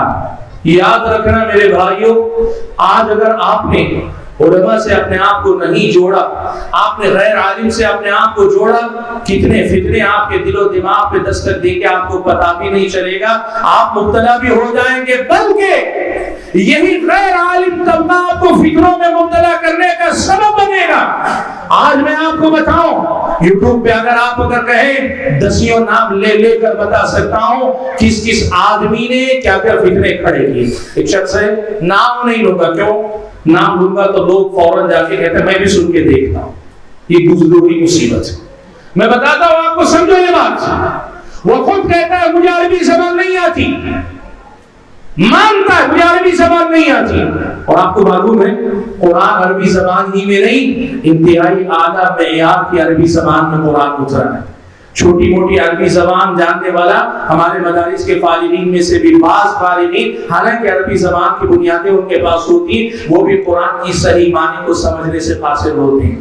خود کہتا ہے مجھے عربی زبان نہیں آتی, بس کہیں سے تھوڑا بہت ہلکے پھلکے الفاظ معنی جان پاؤں, لیکن وہ پورے قرآن کی تفسیر کرتا ہے اور اس کے قرآن کی تفسیر کو سننے والے لاکھوں میں ہیں. یہ ہے آج کے دور کے فطروں کی نشانی. اللہ کے بندوں, ایک آدمی جو کہتا ہے مجھے عربی زبان نہیں آتی اور وہ قرآن کی تفسیر کرتا ہے, ایک تو اس کی جرأت ہے اور اس سے زیادہ اس کے سننے والوں کی حماقت ہے کہ ایسا آدمی جو کہتا ہے مجھے عربی زبان نہیں آتی وہ پھر بھی قرآن پڑھانے کے لیے تیار ہے اور پوری دنیا اس کے پیچھے قرآن پڑھنے تیار ہے. ایک آدمی کہتا ہے میں انجینئر ہوں, یعنی مطلب یہ کہ کہہ رہا ہے کہ میرا اسپیشلائزیشن یہ نہیں ہے, اور لوگ پھر بھی ہزاروں کی تعداد میں اس کی سنتے, لاکھوں کی تعداد میں سنتے. کتنے ایسے ہوئے اپنے آپ کو ڈاکٹر مانتے تھے, ڈاکٹر کہتے تھے, لیکن لوگوں نے سننا شروع کیا لوگوں نے اس درجے تک پہنچایا کہ علماء کہیں رہ گئے، ڈاکٹر کو لوگوں نے مفتی نہیں مفتیوں کے مفتی کے درجے میں رکھ لیا۔ میرے بھائیوں، یہیں سے فتنوں کے دروازے کھلتے۔ میں نے کہا نا، اگر وقت اجازت دیتا ایک ایک کا نام لے کر میں آپ کے سامنے ذکر کرتا کہ کس کس نے کتنے فتنے جنم دیے۔ ابھی آپ کے سامنے ایک مثال آئی، ایک انجینئر نے صحابہ کے بارے میں ایسی زبان درازی کی، ایک طرف صحابہ کی گستاخی رافضیت کا پرچار عام ہونے لگا، اور دوسری طرف میں آپ کو بتاؤں ایسے ایسے ظالم ہوئے ہیں، ایسے ظالم ہوئے۔ حضرت عائشہ سے زیادہ تقویٰ تو نہیں ہو سکتا، ان سے زیادہ علم تو نہیں ہو سکتا تمہارا۔ حضرت عائشہ سے کسی نے پوچھا، اور آپ کو ایک بات معلوم ہے، آج میں ایک بات کہوں، ماں عائشہ صدیقہ رضی اللہ تعالی عنہا پر جب برائی کا الزام لگا تھا، اللہ کے نبی صلی اللہ علیہ وسلم نے کئی صحابہ سے پوچھا، کیا کہتے ہو میری گھر والی کے بارے میں، تمہاری کیا رائے ہے، یہ جو الزام لگا ہے اس کے بارے میں کیا ہے؟ اس موقع پہ حضرت علی رضی اللہ تعالیٰ عنہ نے ایک جواب دیا تھا۔ وہ جواب کیا تھا معلوم ہے؟ حضرت علی نے اللہ کے نبی کی پریشانی کو دیکھ کر، حضرت عائشہ سے کوئی ان کی ناراضگی نہیں تھی، کوئی دشمنی نہیں، لیکن اللہ کے نبی کی پریشانی کو دیکھ کر کہا، اللہ کے نبی اتنے پریشان کیوں ہوتے ہیں، عورتیں بہت ہیں۔ یعنی حضرت عائشہ اگر نہیں بھی ہیں، مان لے غلطی ہو بھی گئی ہے، آپ کے لیے اللہ نے عورتیں بہت رکھی۔ یہ جواب حضرت عائشہ تک پہنچا تو حضرت عائشہ کو تکلیف ہو گئی۔ اس کا مطلب یہ ہوا کہ حضرت علی کے جملے سے حضرت عائشہ کو تکلیف پہنچی ہوئی تھی، لیکن اس کے باوجود حضرت عائشہ سے پوچھا گیا تو حضرت عائشہ نے کیا جواب دیا پتہ ہے آپ کو؟ حضرت عائشہ نے کہا، یہ اللہ کے وہ نیک بندے ہیں کہ وہ لوگ تو چلے گئے لیکن اللہ تعالیٰ ان کی نیکیوں کا سلسلہ جاری رکھنا چاہتا ہے، اس لیے ان ظالموں کو کھلا چھوڑے ہوا ہے اللہ تعالیٰ۔ دیکھو حضرت عائشہ کا ایمان اور تقویٰ، ان کا علم اپنی جگہ پہ ہے، اور آج کی اہل غیر نتھو خیر آپ کو بتائیں گے صحابہ سے محبت، آل بیت حضرت علی، فاطمہ، حسن و حسین رضوان اللہ تعالی علیہم اجمعین، آل بیت رضی اللہ تعالی عنہم اجمعین سے محبت کا مطلب حضرت معاویہ سے دشمنی، حضرت عثمان سے دشمنی، حتیٰ کہ میں آپ کو کہوں اس رافضیت زدہ انسان نے حضرت ابوبکر و عمر کو بھی درپردہ نہیں چھوڑا۔ حضرت ابوبکر و عمر تک نے اس سے بات کی لیکن اشاروں کنایوں میں صراحت نہیں، لیکن اس کے مقابلے میں کچھ ظالم ایسے بھی پیدا ہوئے، جب کبھی کوئی فتنہ کھڑا ہوگا نا لوگ افراد و تفرید میں جائیں گے۔ ایک نے صحابہ سے دشمنی کی، کچھ ظالموں نے ناصبیت پیدا کر کے حضرت علی اور حضرت فاطمہ وغیرہ سے دشمنی بول لی۔ یہ کہاں سے فتنہ پیدا ہوا آپ نوٹ کر کے دیکھو، یہ فتنہ ہے، لیکن یہ فتنہ اٹھا کہاں سے؟ جب دین میں ان لوگوں نے زبان کھولی جو اس دین کے متخصص نہیں، اس دین کے اسپیشلسٹ نہیں، انہوں نے جب زبان کھولی، اور اس کا تذکرہ جس نے کہا مجھے عربی زبان نہیں آتی، اس کا پتہ معلوم ہے آپ کو؟ اس کا دعویٰ یہ ہے ہم بنی اسرائیل ہیں۔ سنیے ایک بات بتا، ہم بنی اسرائیل ہیں، یعنی ہم بنی اسرائیل ہیں، پوری امت محمد یا بنی اسرائیل؟ بنی اسرائیل حضرت یعقوب علیہ السلام کی اولاد، یعنی یہود و نصارہ کہتے نہیں، بنی اسرائیل آسمانی کتاب کہتا ہے تورات، انجیل، زبور، قرآن سب ایک ہی کتاب ہے، الگ الگ آسمانی کتابیں نہیں۔ ایسے دعوے ہیں، کہتا ہے اللہ کے نبی آخری نبی نہیں ہے، اللہ کے نبی کو خاتم کہا، اللہ نے آخری نہیں کہا۔ ایسی گمراہیاں اس نے پیدا کی۔ یقین مانو اللہ کے بندو، یہ جو بات حضرت حسن بصری نے کہی نا، عالم ہوگا تو فتنہ لائے گا نہیں، بلکہ فتنہ آتے ہوئے بھی دور سے ہی وہ فتنے کو پہچان لے گا، اور اگر عالم نہیں ہوگا، جاہل ہوگا، فتنہ آئے گا بلکہ وہ فتنے کو لائے گا، اور لوگ مبتلا ہو کر اس سے نکل جائیں گے، بعد میں لوگوں کو پتا چلے گا بہت بڑا فتنہ ہے۔ بھائیو، یہی صورتحال ایک اور مسئلے میں دیندار لوگوں میں، دین پسند لوگوں میں آئی، جو اسی صورتحال سے جڑی ہوئی، اور وہ بات بڑی اہم ہے۔ میں 10 سے 15 منٹ میں آپ کے سامنے یہ مسئلہ رکھتا ہوں۔ آج آپ کو ایک بڑی اہم بات میں آپ کو بتانے جا رہا ہوں، اس کو یاد رکھنا۔ یہ مسئلہ بھی، یہ فتنہ بھی غیر عالم لوگوں کی طرف سے دین کی تشریح اور تفسیر کا کام کرنے کے نتیجے میں کھڑا ہوا۔ جس فتنے کا میں ذکر کرنے جا رہا ہوں یہ فتنہ بھی ایسے ہی غیر متخصص جو اسپیشلسٹ نہیں تھے، انہوں نے دین کی تفسیر، دین کی تعبیر، مسلمانوں کے حالات کو دیکھ کر مسلمانوں کی دینی رہنمائی کے نام پہ کچھ کام کیے، جس کے نتیجے میں یہ فتنہ کھڑا ہو۔ یہ کیا فتنہ ہے میں آپ کو بتاتا ہوں۔ 18ویں صدی عیسوی، 19ویں صدی عیسوی اور 20ویں صدی عیسوی کے آغاز کی بات کریں، یعنی 19ویں صدی، 1800 کے بعد 19ویں صدی اور 1900 کے بعد 20ویں صدی کا جو دور تھا نا، یہ دور اگر آپ دیکھیں گے پورے عالم اسلام میں مسلمانوں کی شکست کا، مسلمانوں کے مغلوبیت کا، مسلمانوں کی پسماندگی کا دور تھا۔ ایسے دور میں ایک مسئلہ یہ ہوا کہ یورپ میں عیسائیوں کا جو غلبہ تھا، عیسائیوں کا مسئلہ یہ تھا کہ ان کے علماء نے کیا کیا تھا، سائنس اور ٹیکنالوجی کو ترقی کرنے نہیں دیتے تھے، مذہب کی آڑ لے کر لوگوں کو ترقی کرنے نہیں دیتے تھے۔ ایسی صورت میں 18ویں صدی میں صنعتی انقلاب آیا یورپ کے اندر۔ تاریخ آپ پڑھیں گے تو یہ باتیں آپ کے سامنے آئیں گی۔ نتیجہ یہ ہوا کہ یورپ بڑی تیزی سے ترقی کرنے لگا، اور اس ترقی میں وہ کھلے عام کہتے تھے جب تک ہم اپنے مذہبی رہنماؤں کے دباؤ میں تھے ہم نے ترقی نہیں کی، ہم نے کلیسا کے خلاف بغاوت کی، ہم نے مذہبی رہنماؤں کے خلاف بغاوت کی، ہم دنیا میں ترقی کرتے چلے جا رہے ہیں۔ نتیجہ کیا ہوا؟ فرانسیسی استعمار، یعنی فرانسیسی ایمپرر جسے کہتے ہیں، وہ پوری دنیا کے اندر جو ہے پھیلتا چلا گیا، اور برٹش استعمار، برطانیہ کا استعمار، ان کا بھی اپنا علاقہ، یعنی مسلم علاقے زیادہ تر ان دو بڑی سلطنتوں کے تابع ہو گئے۔ مسلمانوں کے اندر مغلوبیت کا، کمزوری کا، شکست کا اور دنیا میں محرومیوں کا ایک ایسا ماحول عام ہوا کہ عام مسلمان قوم کے حالات دیکھتا تو مایوس ہوتا۔ ایسی صورت میں خاص طور پہ مصر کے اندر ایک خیال جنم لینے لگا۔ وہ خیال کیا تھا؟ عیسائیوں نے اپنے دین کو چھوڑ کر ترقی کی تو ترقی کر گئے، ہم مسلمان بھی اپنے دین کو چھوڑیں گے تبھی ہم ترقی کر پائیں گے۔ یہ فکر جنم لینے لگی مصر کے علاقے میں۔ آپ جانتے گفتگو کے آغاز میں نے آپ کے سامنے کہا یہ اللہ تعالیٰ کا فیصلہ ہے کہ اس امت کو اللہ دنیا بھی اچھی دے گا، اس کے دین کے ساتھ اللہ تعالیٰ اس کی دنیا اچھی کرے گا۔ دین کو چھوڑ کر اللہ تعالیٰ ان کی دنیا اچھی نہیں کرے گا۔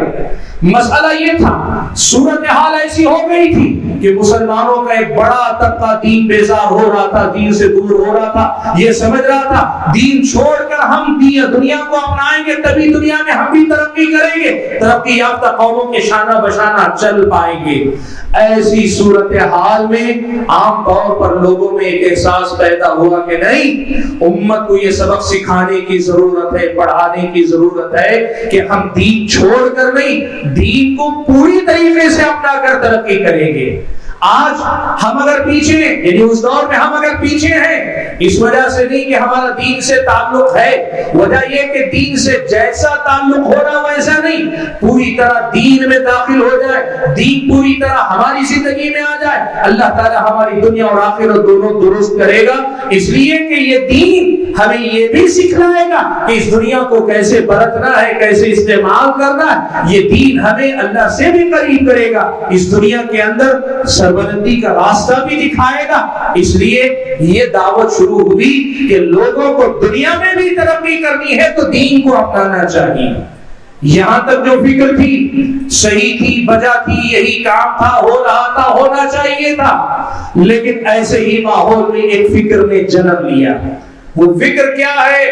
کچھ لوگوں نے یہ دیکھا کہ مسلمانوں کے اندر یہ جو احساس پیدا ہو رہا ہے اس لیے کہ حکومتیں کافروں کی، غیروں کی ہے، عیسائیوں کی ہے، کرسچنز کی ہے، ان کی حکومتیں ہونے کی وجہ سے مسلمان اپنے آپ کو دبا کچلا محسوس کر رہے ہیں۔ اس لیے اگر مسلمان کے اندر اپنے دین کے لیے فخر محسوس کروانا ہے اسے حکومت پر لانا ضروری ہے۔ اس لیے انہوں نے کیا کیا؟ دعوت توحید کے بجائے، یعنی اللہ کی الوہیت، اللہ کے اسماء و صفات کی طرف دعوت دینے کے بجائے اسلامی حکومت کے قیام کی دعوت کو انہوں نے اپنا مرکز اور محور بنایا۔ تفصیل میں نہیں جاؤں گا، بہت مختصر گفتگو کروں گا، لیکن میری بات آج اگر آپ سمجھے تو سمجھے۔ ایک طرف پہلا بنیادی نقطہ غلطی کہاں ہوئی یہ کہ لوگوں کو دعوت جیسے اللہ کے نبی نے دی، توحید، رسالت، آخرت، اپنے معاملات، اپنے اخلاق، اور جب سماج دیندار ہو جائے گا تو دین خود بخود اس سماج میں نافذ بھی ہوگا، حکومت بھی دینداروں کی ہوگی، اسلام نافذ۔ یہ بات نہیں کی، بلکہ یہ کہا کہ نہیں، پہلے نظام حکومت کو اپنے قبضے میں کرنا پڑے گا، اور نظام حکومت میں اپنے قبضے میں لینے کے لیے کیا کرنا پڑے گا؟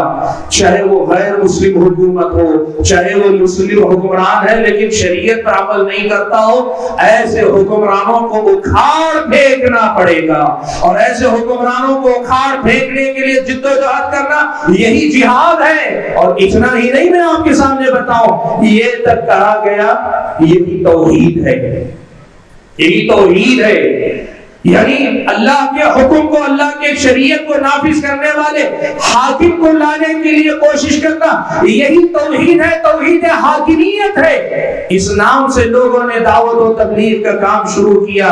جتنی دینی سیاسی تنظیمیں، دینی تنظیموں میں کچھ تنظیمیں ہیں جو اصلاح کا کام کرتی ہیں، سیاست سے دور رہتی ہیں، کچھ تنظیمیں عقیدے، عمل وغیرہ کی اصلاح کرتے ہیں، سیاست سے ان کا معاملہ اپنے واجبی معاملات کی حد تک۔ لیکن جو دینی تنظیمیں خالص سیاسی پس منظر کے ساتھ کہ ہم اسلام کو غالب کر کے رہیں گے، اس مقصد سے اٹھی نا، ان لوگوں نے اس فکری انحراف کو اپنایا۔ میں بڑی ذمہ داری سے بات کر رہا ہوں، اس فکری انحراف کو اپنایا۔ توحید میں توحید حاکمیت کے نام پر کہا توحید، اب قبر پر یا کسی غیر اللہ کے نام پہ سر جھکانے کے مسئلے کو اتنی بڑی اہمیت نہیں۔ غیر اللہ کا نظام اگر زمین پہ نافذ ہے، اسے اکھاڑ پھینکنا یہی توحید ہے، اس کے خلاف لڑنا جہاد ہے۔ اور یہ کام مسلمان کرے، غیر مسلم حکومت ہو تو بھی کریں گے، اور مسلم حکمران ہے لیکن اگر اسلامی قانون نافذ نہیں کرتے ان کے خلاف بھی لڑیں گے۔ یہ فکر ان لوگوں نے ترتیب دی۔ آپ اگر دیکھو نا، تاریخ آپ پڑھ کر دیکھو، اس فکر کو وجود میں لانے والے، اس فکر کو تقویت پہنچانے والے، وہ بھی مستند اور معتبر علماء میں سے نہیں تھے، یہی تھے۔ آج جن کی آپ بات کرتے ہیں نا، کچھ ڈاکٹر ہے، کچھ انجینئر ہے، کچھ وکیل ہے، وہی تجربہ امت کے ساتھ اس وقت ہوا۔ کیا ہوا؟ مسئلہ یہ ہوا، یہ کام مسلمان سے کہا جاتا ہے آؤ ہم دین کے لیے کام کریں گے، اللہ کا دین پوری دنیا میں غالب ہو جائے، ہر مسلمان اس کی طرف لپک پڑتا ہے۔ اتنا ہی نہیں، ایک دوسرا نیریٹو کریٹ ہوا، وہ کیا؟ مسلمان کمزور ہیں، ستائے جا رہے ہیں، مارے جا رہے ہیں، کوٹے جا رہے ہیں، اور اس میں کوئی شک نہیں کہ مسلمانوں پہ ظلم ہوا اور ہو رہا ہے۔ آپ دیکھ لیں پچھلے 20 سال کی تاریخ دے لیں، دنیا کے کس کس خطے کی بات کریں گے آپ کو یہ بات نظر آئے گی، جس قدر مسلمان کا خون بہا کسی اور کا نہیں، جس قدر زیادہ مسلمانوں کی بستیاں ملک تباہ ہوئے کوئی اور نہیں، جس قدر مسلمانوں کی جانیں گئی کوئی اور نہیں، جس قدر مسلم عورتیں یتیم ہوئی کوئی اور نہیں، جس قدر مسلم بچے، جس قدر عورتیں بیوہ ہوئی کوئی اور نہیں، جس قدر مسلم بچے یتیم ہوئے کوئی اور نہیں۔ آپ دیکھ لو، اتنا ہی نہیں، 20 سال کی پوری تاریخ میں دیکھ لو، جس قدر قرآن کے ساتھ چھیڑ چھاڑ کی گئی کسی آسمانی کتاب یا کسی اور کی مذہبی کتاب کے ساتھ نہیں کی گئی، جس قدر پیارے نبی صلی اللہ علیہ وسلم کی شان میں گستاخی کی گئی اتنا کسی اور کے حق میں نہیں کی گئی۔ مختصر الفاظ میں مسلمانوں کے ساتھ جس قدر مسلمان کو ستایا گیا اور ستایا گیا جا رہا ہے، اس قدر کسی اور کے ساتھ نہیں۔ ان حالات میں ایک عام مسلم نوجوان کے دل میں تڑپ ہوتی ہے کہ میں کب تک یہ برداشت کروں، اور یقین کرو جس کے دل میں غیرت ہوگی وہ برداشت نہیں کرے گا، یہ سچ اللہ کے وقت ہے۔ لیکن مسئلہ کیا تھا؟ اب اس غیرت میں ڈوبے ہوئے نوجوان کی رہنمائی کا مسئلہ تھا، وہی نیریٹو جو کریٹ کیا گیا تھا اسلامی نظام حکومت لانے کا، ڈائریکٹ اس کو کریکٹ کر لیا گیا، کہا گیا تمہاری یہ ساری شکایتیں دور ہو جائے گی اگر تم اسلامی نظام حکومت کے قیام کے لیے کوشش کرو گے۔ نتیجہ کیا ہوا؟ ایسی تنظیمیں، ایسے گروہ، ایسے افراد وجود میں آئے جن میں سے بعض نے قانون کے دائرے میں رہ کر یہاں انقلاب لانے کی بات کی، اور بین الاقوامی سطح پہ کچھ ایسی تنظیمیں بھی وجود آئی جنہوں نے داعش جیسی تنظیمیں خون خرابے کا راستہ اختیار کر کے دنیا میں انقلاب لانے کی بات کی۔ ہوا کیا بھائیوں؟ یہ طریقہ کتاب و سنت کا طریقہ نہیں ہے، نہیں تھا، طریقہ کتاب و سنت کا نہیں تھا، اور اس طریقے کو لانے والوں کی اکثریت علماء میں سے نہیں تھی۔ اور آج بھی آپ یہ نوٹ کر کے دیکھ لو، اس فکر کو لے کے چلنے والوں کی اکثریت علماء کے طبقے سے نہیں ہے۔ نتیجہ کیا ہوا؟ ایک نیا نیریٹو کریٹ ہوا، وہ کیا پتا ہے معلوم؟ اگر مسلم حکومت کے علماء ہیں، دو باتوں کے بارے میں کہی جانے لگی، یا تو یہ ڈرتے ہیں یا یہ بکے ہوئے ہیں۔ جو علماء یہ غلطیاں بتا سکتے تھے، جو علماء بتاتے کہ تمہیں دین پر عمل کیسے کرنا ہے کہ تمہاری دنیا اچھی ہو جائے، یہ نظام اسلامی نظام حکومت کی بات کرنے والوں نے کہاں کیا غلطی ہو رہی؟ جو علماء یہ بتا سکتے تھے، سمجھا سکتے تھے، ان کو پڑھا سکتے تھے، ان علماء پر سے اعتبار ہی ختم کر دیا گیا۔ اور آج یاد رکھنا، دنیا کے جتنے نئے فتنے اٹھتے ہیں نا، سب کے سب پہلا کام یہ کرتے ہیں، ایک عام نوجوان کا اعتماد علماء پر سے ختم کر دیتے ہیں۔ علماء یا تو ڈرے ہوئے ہیں یا بکے ہوئے ہیں۔ جو بکا ہوا ہو وہ سچ نہیں بول سکتا، جو ڈرا ہوا ہو وہ سچ نہیں بول سکتا۔ اس لیے عام نوجوان کے سامنے اب کیا ہے؟ دینی رہنما کے نام پہ یہی ڈاکٹر، یہی انجینئر، یہی تنظیمیں، اسی تنظیم کے داعی مبلغ، یہی انقلاب کی باتیں کرنے والے، اور ان کی زبان میں کہے یہی ہمت کی باتیں کرنے والے، یہی دنیا میں بہادری کی باتیں کرنے والے، یہی اس قوم کے نمائندے بن کر رہ گئے۔ آج اس وقت یہ صورتحال ہے۔ یاد رکھنا اللہ کے بندو، ان تنظیموں نے مسلم قوم سے لیا کیا اور مسلم قوم کو دیا کیا، اس کا تجزیہ دیانتداری سے کرنے کی ضرورت ہے۔ میں آج آپ کو دعوت دیتا ہوں، کئی سال پہلے یوٹیوب پر ایک تقریر ہے، اگر آپ جا کے دیکھ سکے تو دیکھ لیں، میرے اپنی تقریر ہے، اس گھر کو آگ لگ گئی گھر کے چراغ سے، اس گھر کو آگ لگ گئی گھر کے چراغ سے، اس عنوان سے ایک تقریر ہے، آپ جا کے سن لیں۔ اسی بنیادی نقطے پہ میں نے بات کی، اسلام کے بارے میں یہ بات سچ ہے، 100% سچ ہے کہ اگر مسلمان واقعی مسلمان ہو جائے، اللہ کے فضل و کرم سے اللہ تعالیٰ اس دنیا میں اسے عزت دے گا، سربلندی عطا کرے گا۔ لیکن دنیا میں اسلام کو سربلند کرنے کے نام پر جس طریقے پہ چل کر لوگ کام کر رہے ہیں، یہ تنظیمیں، یہ گروہ جس انداز میں کام کر رہے ہیں، ان سے اسلام اور مسلمانوں کا تھوڑا بہت فائدہ جو آپ کو کہیں نظر آتا ہے، کبھی ہمارے جذبات کو تسلی دینے والا کوئی نعرہ، کوئی بیان، کوئی زوردار قسم کا تبصرہ مل تو جاتا ہے، لیکن امت کے بہتر مستقبل کے لیے صحیح رہنمائی یہاں سے نہیں ملتی۔ یہ آپ دیکھ لینا، انہوں نے امت سے لیا کیا، امت کو دیا کیا، آپ دیکھ لو۔ میں کہنا کیا چاہتا ہوں، آج ہمارے نوجوانوں کی بڑی تعداد ایسی جن کی زندگی میں کہتے ہیں کہ کوشش صرف خلافت علی منہاج النبوہ قائم کرنے کے لیے ہونی چاہیے، جن کا مسئلہ یہ وہ یہ مانتے ہیں اب عرب گئے، عربوں سے کچھ ہونے والا نہیں، ہم عجم ہی دنیا میں اسلام کو غالب کریں گے، افغانستان سے کوئی گروہ اٹھے گا، کوئی یہاں سے نکلے گا، کوئی غزوہ ہوگا، گناہ ہوگا۔ یاد رکھو ان میں سے بہت ساری باتیں یقیناً قرآن و سنت میں آئی ہوئی باتیں ہیں، لیکن ان باتوں کو جس طرح یہاں لا کر نیریٹو کریٹ کیا جا رہا ہے، ہمارے اپنے ملک کے یا ملک سے باہر دنیا کے موجودہ حالات سے جوڑا جا رہا ہے، اس جوڑنے میں بڑی دھاندلیاں ہیں، اس میں بڑی غلطیاں اللہ کے بندو۔ آپ دھوکہ کہاں کھاتے ہیں؟ جب آپ کے سامنے حدیث کا حوالہ آ جاتا ہے، کسی قرآن کا تذکرہ آ جاتا ہے، آپ سمجھنے لگتے ہیں واقعی یہ بات قرآن و سنت میں لکھی ہوئی۔ یاد رکھو بات قرآن و سنت میں لکھی ہوئی ہے، لیکن اسے اپنے زمانے اپنے حالات سے جوڑ لینے والا کام یہ وہ لوگ کر رہے ہیں جو لوگ وہ کے مستند معتبر علماء میں سے نہیں ہیں۔ بھائیوں میں کہنا کیا چاہتا ہوں، کہنا یہ چاہتا ہوں کہ ایسے گروہ، ایسی تنظیموں کے جو افکار ہیں، آج کے عام نوجوان ان افکار کے تحت جیتا ہے۔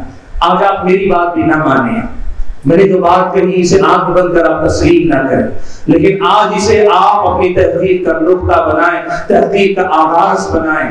کیا ہوا، کب ہوا، کیسے ہوا، کیسے یہ توحید کی طرف دعوت، حکومت کی طرف دعوت میں بدل گئی، کیسے اللہ تعالیٰ کی الوہیت، اسماء و صفات میں توحید کی بات حکمرانوں کی توحید کے اوپر میں تبدیل ہو گئی، کیسے لوگوں کو اللہ کی بندگی کی طرف بلانے والی دعوت اسلام کی حکومت قائم کرنے والی دعوت میں تبدیل ہو گئی، اور کیسے مظلوم مسلمانوں کی مظلومیت سے نجات کا راستہ دین پر پوری طرح عمل کرنے والے پیغام سے منتقل ہو کر خالص سیاسی انقلاب لانے والی دعوت میں تبدیل ہو گئی، اس کا جائزہ آپ کو باریکی سے لینا پڑے گا۔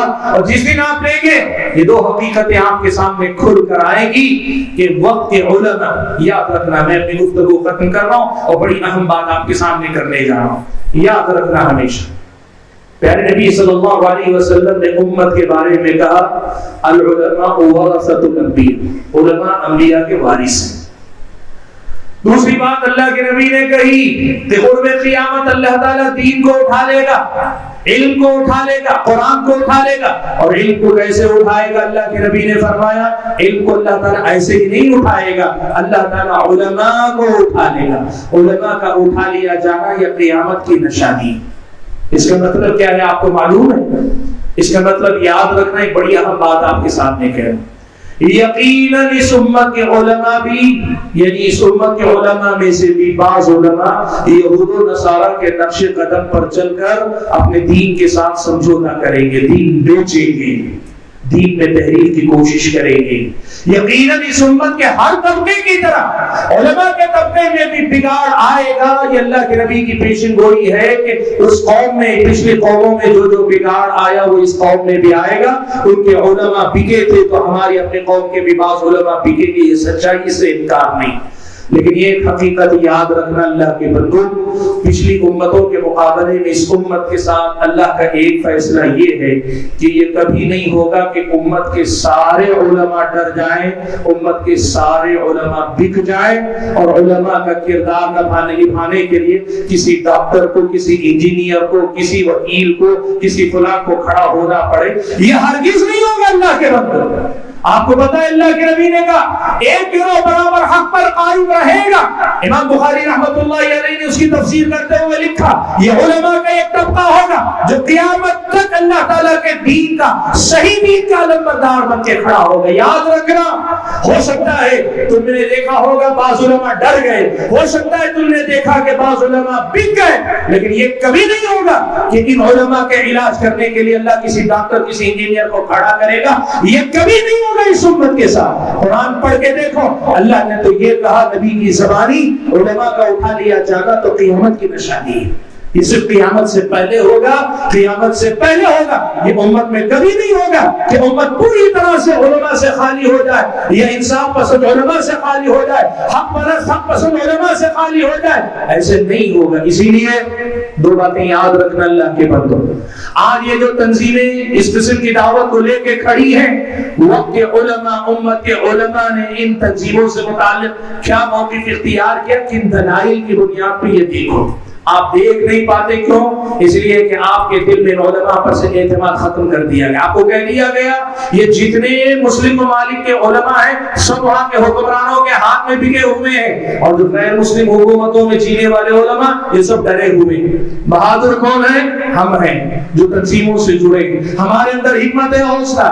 اللہ کے بندو، ان الزامات سے آگے بڑھ کر کبھی یہ سمجھنے کی کوشش کرو جو علماء آپ کو بتا رہے ہیں ان کے پاس دلیل کیا ہے، کتاب کی، سنت کی، تاریخ کی، اور تبصرے تجزیے جو کیے جاتے ہیں ان کی یہ کیا ہے۔ میں آپ کو بتاؤں شیخ ابن باز رحمۃ اللہ علیہ کے بارے میں ایک بڑا واقعہ میں آپ کو بتاؤں۔ القاعدہ آپ جانتے ہیں، اسامہ بن لادن اور دیگر لوگوں نے وہ تنظیم قائم کی اور اس کی وجہ سے دنیا میں کیا کچھ آپ کو معلوم۔ مورخین نے لکھا ہے کہ اسامہ شیخ ابن باز رحمۃ اللہ علیہ کے پاس جا کر کہہ رہا تھا، پہلے اسامہ بن لادن نے بات کہی کہ ہمیں اس وقت امت کے حالات کو دیکھتے ہوئے سوائے اس کے کوئی راستہ نہیں کہ ہم مسلم حکومت، مسلم پوری دنیا میں جہاد کریں۔ شیخ ابن باز نے ایک بات کہی کہ تمہاری دعوت صحیح ہو کر بھی اس وقت غلط ہے۔ کیوں غلط ہے؟ اس لیے کہ اس وقت امت کے حالات ایسے نہیں ہیں کہ تم یہ کام کرو، اور اگر یہ کرو گے تو اس سے مسلمانوں کا فائدہ نہیں، نقصان بھی زیادہ ہوگا۔ اس نے نہیں مانی بات۔ آگے چل کر کیا ہوا؟ تاریخ یہ بات لکھی ہوئی۔ آپ اگر جذبات میں سوچیں گے آپ کو لگے گا ایک آدمی جوان مرد جس نے ایسو آرام چھوڑ کر پہاڑوں میں زندگی گزاری، آپ کو وہ مرد مجاہد لگے گا، اور دوسری طرف وہ عالم ربانی جس نے نگاہ بصیرت سے حالات کا تجزیہ کر کے بتایا امت کا نقصان ہوگا، اس سے بھلا نہیں ہوگا، ان کی بات آپ کو لگے گی کہ یہ کوئی بزدلی والی بات ہے۔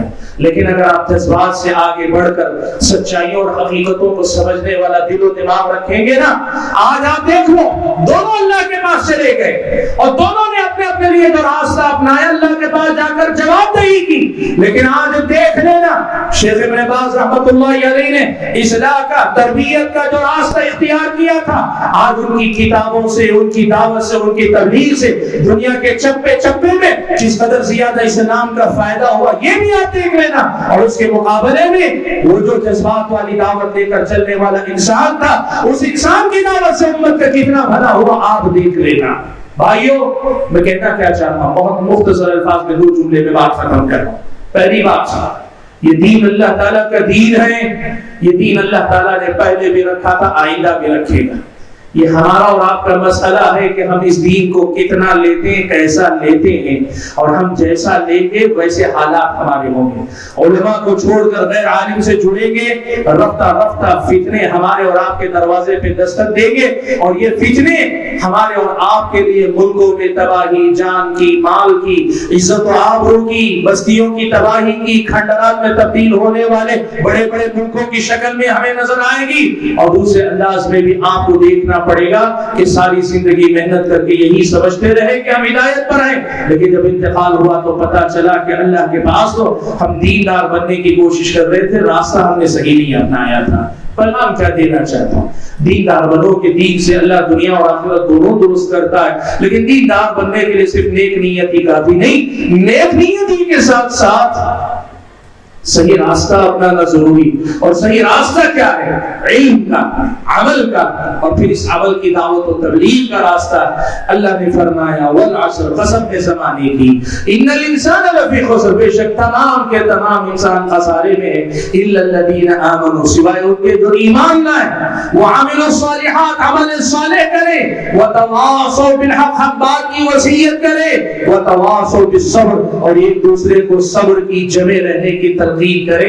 یہی راستہ ہے کامیابی کا، اور یہی پیغام دینا میرا آج کا میری ذمہ داری تھی کہ دین پسند نوجوان تو ہمارے اندر اللہ کے فضل و کرم سے پہلے کے مقابلے میں بڑھ رہے ہیں. لیکن مسئلہ یہ ہے کہ دینداری کا جو راستہ اپنا رہے وہ اکثر و بیشتر دینداری کا نہیں، دینداری کے نام پہ خود کے اور دوسروں کے لیے غلط راہ چننے والا راستہ ہے. اللہ سے دعا کیجیے کہ اللہ تعالیٰ مجھے آپ سبھی حضرات اور خواتین کو ان حقیقتوں کو سمجھنے، تاریخ کو پڑھنے، کتاب و سنت کے نصوص کو صحابہ نے جیسے پڑھا سمجھا، تابعین نے جیسے پڑھا سمجھا، تبع تابعین نے جیسے پڑھا سمجھا، جیسے نسل در نسل علماء کے زیر سایہ بیٹھ کر امت کے ہر طبقے نے علم حاصل کیا، عمل کیا، ہمیں بھی ایسے ہی امت کے علماء سے جڑے رہ کر دین سیکھنے کی توفیق عطا فرمائے.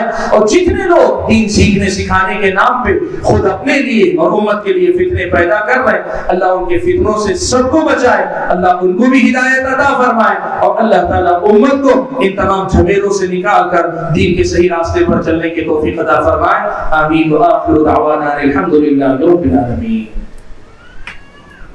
السلام علیکم ورحمۃ اللہ وبرکاتہ. ماشاءاللہ، جزاک اللہ. شیخ محترم نے نہایت ہی اہم گفتگو آپ سے کی، اور مجھے بڑی خوشی ہوئی کہ آپ بڑی سنجیدگی سے سنتے رہے. ایک طریقے سے ہم کہہ سکتے ہیں کہ یہ علمی گفتگو ہے، اس کے بعد بھی آپ اس کو شاید سمجھتے بھی رہے. اور یہ کافی نہیں ہے کہ آپ ایک تقریر سن کر کے بس اپنے آپ کو وہی روک لیں. آپ کی ذمہ داری ہے کہ آپ علماء سے رابطہ کریں، مزید گہرائی کے ساتھ ان چیزوں کو جانیں، سیکھیں، تاکہ آپ فتنوں سے بچ سکیں. آپ کے اندر اگر دین کی محبت ہے تو پھر حقیقی معنی میں آپ زندگی میں وہ راستہ اپنا سکیں جو مرنے کے بعد بھی آپ کے لیے مفید ثابت ہو. ہم آپ سب کے بے حد ممنون و مشکور ہیں، اور ساتھ ہی ساتھ پولیس کے اور پرشاسن کے، حکومت کے ذمہ داروں کے، کہ آپ سب نے بڑے اچھے ماحول میں آج کا پروگرام سماعت فرمایا ہے. انشاءاللہ کل بھی بڑی اہم گفتگو آپ کے سامنے ہونی ہے، اس لیے آپ سے گزارش ہے کہ آپ بعد نماز عشاء جلسہ گاہ میں تشریف لے آئیں وقت پر، اور علماء کرام کو سماعت فرمائیں. اسی کے ساتھ پروگرام کے اختتام کا اعلان کیا جاتا ہے.